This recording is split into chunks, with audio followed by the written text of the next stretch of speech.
Welcome to the Hmong Peeps Show, the one and only show that brings you ordinary people sharing extraordinary insights. Well, maybe. Here is your host, Chew Effin Lee. Hey, what's going on, everybody? This is Chew. Welcome to the Hmong Peeps Show. I've had a horrible week. I'm so happy today's Friday. I hope you guys had a better week than I did, but my thing had to do with work. I just hate when people push their weight around. That's just totally unnecessary and stupid, in my opinion. But it's what happens when you work for someone, right? You know, what else can you really do? All right. So anyway, and by the way, I have my nieces over, so they're upstairs. And if you guys hear some background noises, like furniture moving around, it's probably them. So don't mind me, or don't mind them, I should say. All right.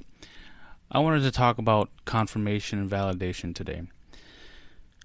As some of you may have heard me say this before, since 2012, my readings have shifted to some degree. It's not prior to 2012, people would come to me and want to know about certain things. But after 2012, most of my readings have been just to validate what people either knew instinctively or have been told by other gifted people. And my question to a lot of these folks who come to me and say, oh my gosh, so and so told me the same thing. My question is, okay, so then what now? What are you going to do with that information? You've had 2, 3, 4, 5 gifted people say pretty much the same thing to you. What are you going to do now? But I've always wondered too, why do people continue to go ask around when they're not going to really get a different answer? Or could it be that they are looking for a different answer? Maybe they're afraid to face the truth, and that's why they keep going around asking gifted people until they get to hear what they want to hear. Now that might bring some peace of mind to those of you who keep going around asking the same question to different, gifted people. But that doesn't solve the issue. And the issue is, how are you going to face the truth? And I get it for some folks that they don't want to face the truth. They want to they want some hope in getting a different answer, so they can relax a little bit and say, well, 1 out of 6 gifted people said it differently, or said the opposite, so I guess I can sleep at night. But I'm sure that for those folks who are looking for that different 1 out of 6 answers, will only get temporary relief. And that's just like putting a Band-Aid on it. And these questions most of the questions are, am I gifted? And then there are other questions that are popular, I guess, if you want to say that, where they ask if their spouse is cheating on them. To me, it doesn't matter what the question is. It's more, it doesn't matter what the content is. It's more of, okay, you've had 3 or 4 or 5 validations of the same answer. You got to do something about it.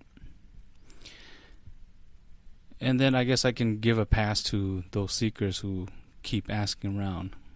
And the pass will be because they don't know what to do about it. Or they're afraid to face their fears or face the truth. And it's a real fear. I'm not minimizing the fear. It is a real fear. I understand it. But I think one of the best ways to face your fear is, to either go confront it or be around people who really understand what you're going through. And I'm not talking about being around friends who will sugarcoat things just because they're your friends. I mean, it's not bad to have those people around every now and then, but I used to say when I was a teacher, I used to say to my students, I don't like being around friends who keep telling me that it's going to be okay, or they're afraid to challenge me, and they just agree with everything that I say. To me, I find it unproductive, so I tend to look for people who keep it real and who are genuinely honest with me about the issues that I'm dealing with. So try to find people who can be honest with you. And honesty and truth can hurt at times, but I think it's what we really need to face. There are folks who like to claim to be very blunt and very direct, but I find that most of these people who claim that, they cannot handle feedback, at least feedback the way that they give feedback to others. So it's hypocrisy. But anyway, just think about the validation and the confirmation that you get from different gifted people. If most of the gifted people are saying one thing to me, and I think to a lot of you, it's very likely true. So the next question, the next step is, how do you deal with it? And it's okay once you find, the common theme from seeing these gifted people. It's okay to ask them, to say, what should I do? And I would suggest that when you guys, talk to the gifted people and they give you confirmation or validation, that if you don't know how to face that issue, you should certainly ask them, what are my options? And how do I approach this truth? It's better to do it that way than to just ignore it or push it to the side.